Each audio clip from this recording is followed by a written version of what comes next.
during my prep year, I was in complete isolation from friends and somewhat from family itself. I feel like I should lock in on my goals, just get in the room, get on the books. But I'm hesitant to go back into that deep isolation. Much of this thing called loneliness is just an idea put in your mind by culture. You are a certain age and you must have company. And what kind of company? That too the movies and the traditions and the anecdotes have decided. And once that idea is there, that contributes to loneliness. Relate to as many people as you can. Wonderful. But not to lean on them, not to ride on them, not to use them as means to obtain something, to fulfill your desires, to plug your hollow. So, in practical terms, how do we actually achieve it? Going through an experience is one thing, and settling into a relationship is another thing. Go through that jungle, don't settle there. Good evening, Acharya Ji. I am Mohammad Arman and I'm first year MSc student, dual degree. So my question is not very philosophical, rather a practical one. Because during my prep year, I was in complete isolation from friends and somewhat from family itself. I got focused, but when things didn't work out the way I wanted to work out, it broke my core beliefs. It shook my self-confidence. So I feel socializing should be one of the things I should focus on. Now that I'm here at BITS, the college I wanted, in a branch I wanted, uh, I feel like I should lock in on my goals. Just get in the room, get on the books. But I'm hesitant to go back into that deep isolation which I used to do because it feels heavy. I know how heavy it is when you stumble without support. So, in my own field, I greatly admire Newton, who strived in isolation. But I'm also a fan of Richard Feynman, who was a great socialist, who used to socialize with people quite a lot. How do I choose which is my path? Especially after taking that decision, how do I accept that this is my path of our life and I should stick with it? See, the world is made of others, right? That's the normal experience, dualistic one. There is you and there are others. So there is no harm in interacting with others, relating to others, keeping company. All that is fine, provided one is discreet enough. Provided one is discreet enough. If you are with a person whose company fills you with random ideas of identity, obviously that person is not for you.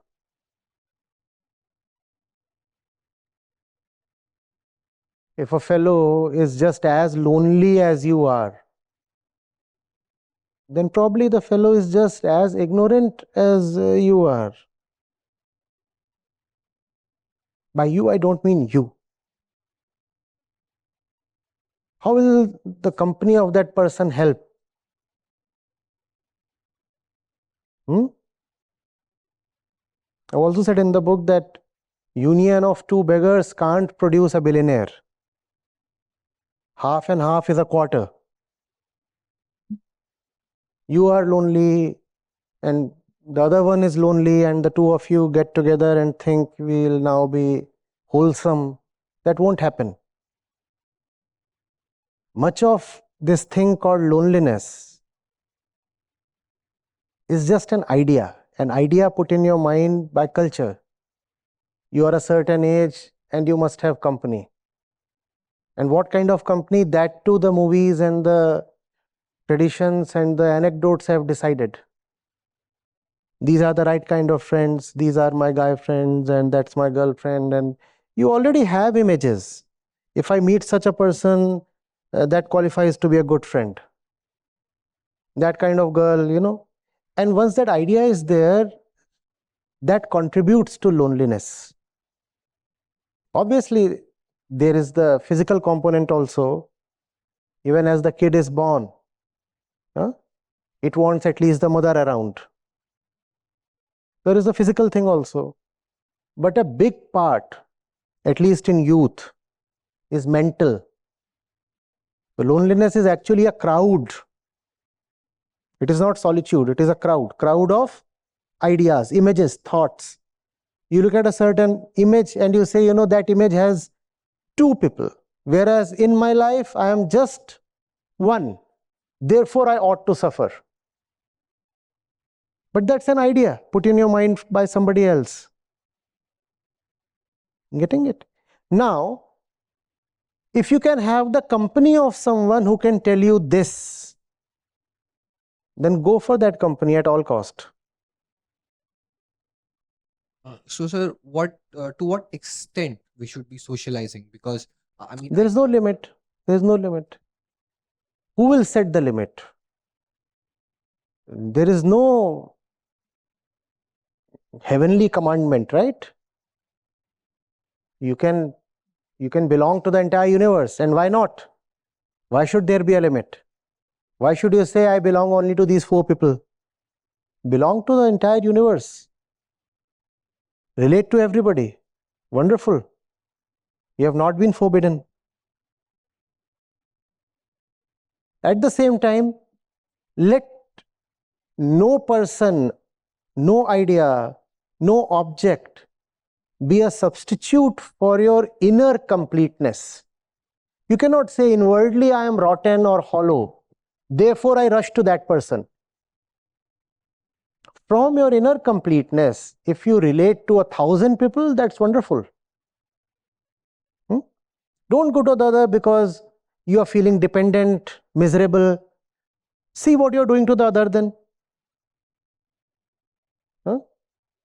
Your face looks like a horror. And in that moment, you especially feel like rushing to the other. Your mind is full of garbage, and then you want to go and spill all the garbage on the other person, and that you call as your best friend. Isn't that unjust? Yes, relate to as many people as you can. Wonderful. But not to lean on them, not to ride on them, not to use them as means to obtain something, to fulfill your desires, to plug your hollow. where you talk about inner completeness. So, in practical terms, how do we actually achieve it? By completing the goals or ambitions we have? No, nothing.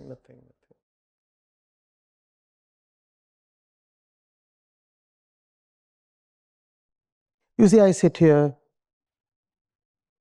I'm speaking to you.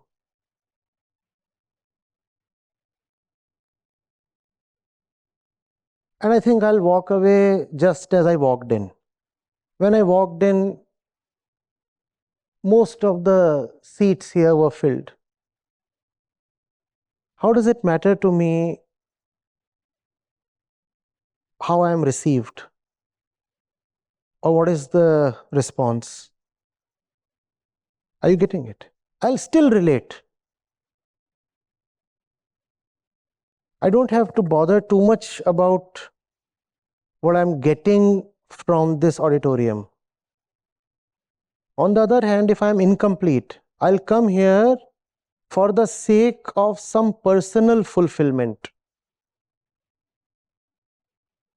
You get this? Now we are talking since hours. Isn't this relationship? And there are hundreds of us here. Isn't this relationship? Yeah, so you can relate to a lot of people from your completeness. From your completeness. Huh?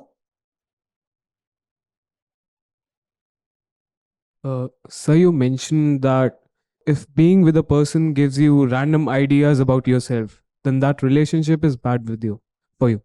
But if I say that whenever I'm with a certain person, they can bring out a side of me that I didn't know existed.